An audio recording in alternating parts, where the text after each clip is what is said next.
dan semua saudara kita yang beragama Islam, amin Allahumma ya amin.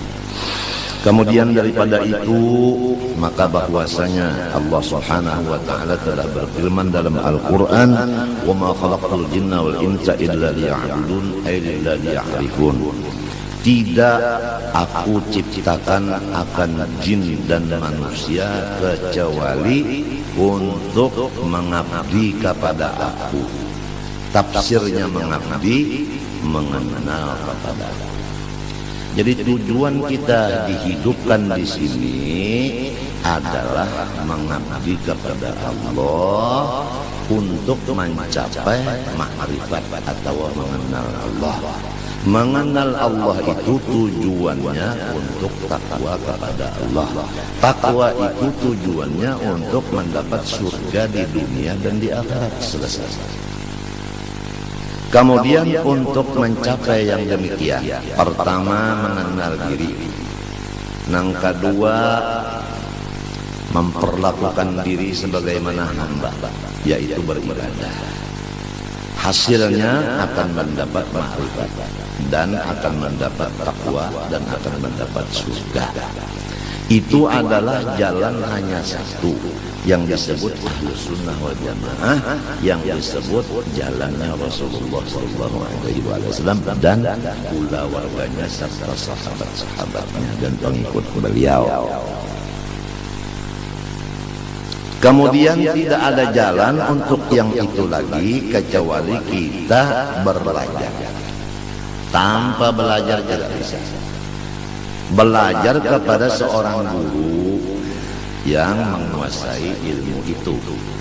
Guru ini pula dia menguasai ilmu itu dan dapat izin dari gurunya untuk mengajarkan ilmu itu. Dan gurunya ini dapat izin lagi guru yang di atasnya sampai kepada Rasulullah SAW.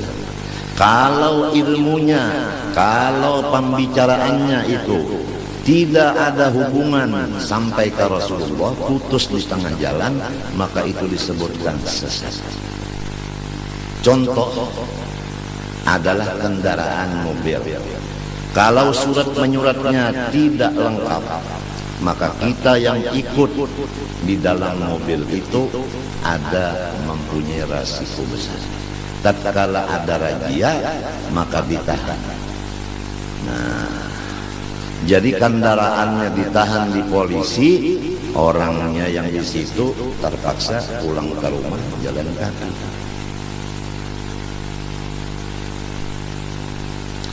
Jadi harus orang-orang yang menjadi pemimpin masalah agama, terutama masalah makrifat kepada Allah, yaitu mengenal diri ini, harus orangnya menguasai ilmu agama betul-betul yang berdasarkan Ahlus Sunnah wal Jamaah dan dapat izin dari syekh yang di atasnya.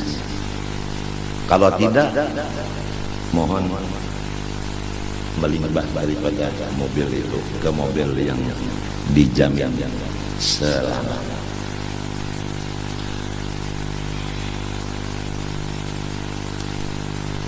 Adapun contoh kita untuk yang demikian keseluruhan hanya satu, Rasulullah SAW. Jadi bagaimana Rasulullah SAW umpamanya sholat, beliau sholat itu mengatakan adalah khusyuk dan beliau melaksanakan khusyuk karena perintah Allah supaya sholatnya khusyuk. Qad aflahal mu'minun alladzina hum fi salatihim khashi'un.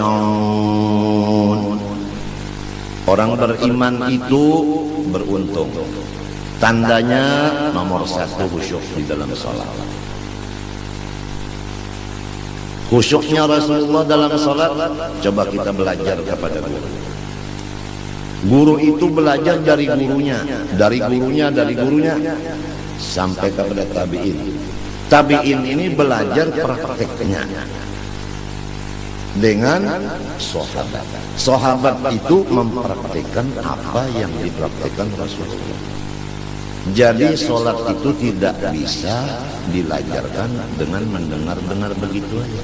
Harus belajar praktiknya dengan orang yang sudah selesai belajar praktik. Bukan teorinya aja, bukan. Cara Rasulullah mengangkat tangan gimana? Cara Rasulullah meletakkan tangan di mana? Gimana? Cara Rasulullah meletakkan dua kaki waktu berdiri, waktu sujud gimana? Itu cara mata Rasulullah letaknya kemana tujuannya? Itu cara bacaan Rasulullah gimana? Hati Rasulullah gimana? Itu harus dikuasai dulu. Misal contoh sholat. Nah, sekedar kita mencontoh sholat sebagaimana Rasulullah yang diajarkan beliau, sallu kama ra'aitumuni usolli, kamu sholat lihat sebagaimana saya. Tentu yang dilihat itu yang zahirnya dulu.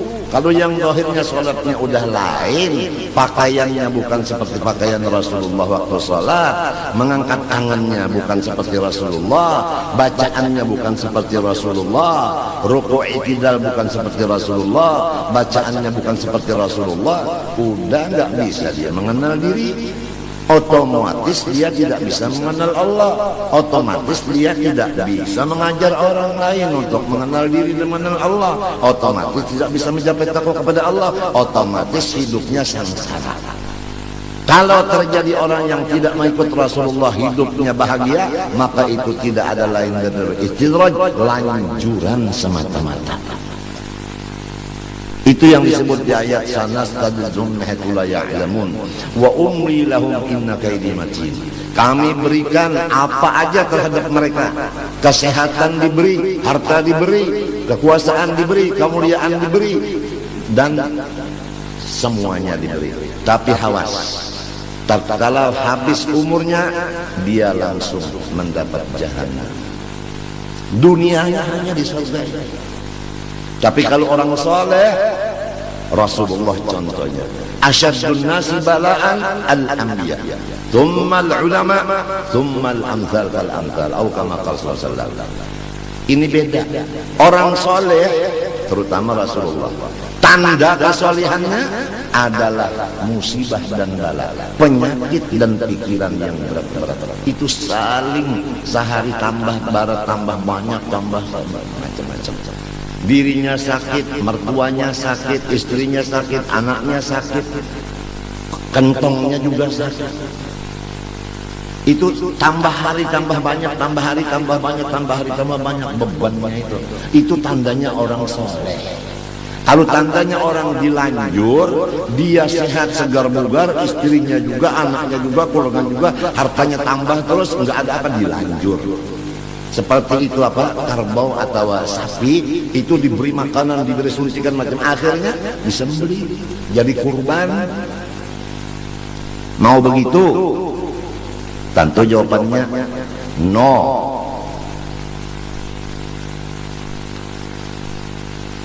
Jadi jangan berbahagia, berbangga orang yang sehat, karena banyak kesehatan itu yang menjadikan lanjuran. Dan jangan bersedih orang yang sakit, karena di sakit situlah dekatnya kepada Allah. Manusia berbicara seenaknya karena dia belum sakit. Coba kalau terkata dia sakit, gimana? Apa sanggup bicara begitu? Tatkala pulusnya udah habis, badannya sakit, istrinya sakit, mertuanya sakit, ibunya sakit, bapaknya sakit, anaknya sakit. Di sini ketahuan apakah dia hamba Allah ataukah dia hamba nafsu. Marah enggak? Sabar enggak? Ridho enggak? Nah di sini. Jadi kalau orang itu ibadah, dapat bala musibah. Orang yang tidak ada ibadah itu, masya Allah, meningkat keduniaannya. Kadang-kadang akhiratnya juga meningkat pada lahirnya. Tapi hakikatnya ibadah yang begitu meningkat itu dasarnya bukan ikhlas karena Allah.